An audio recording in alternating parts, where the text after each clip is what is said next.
প্রিয় দেশবাসী এবং বাংলাদেশে এবং প্রবাসী ভাইরা, আমি আপনাদের সামনে দুটি কথা বলতে চাই।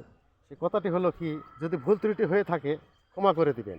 এদেশে বাংলার মাটিতে যখন শেখ মুজিবুর রহমান গুলি খেয়ে মারা যায়, তখন 18টি গুলি খেয়ে সে মৃত্যুবরণ করেন।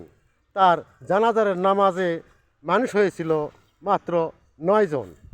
আর আমার ভাই শরীফ ওসমান হাদি ভাই মাত্র গুলি খেয়েছে একটি। তার জানাজারে নামাজ হয়েছিল, মানুষ হয়েছিল প্রায় 14.5 লক্ষরও উপর।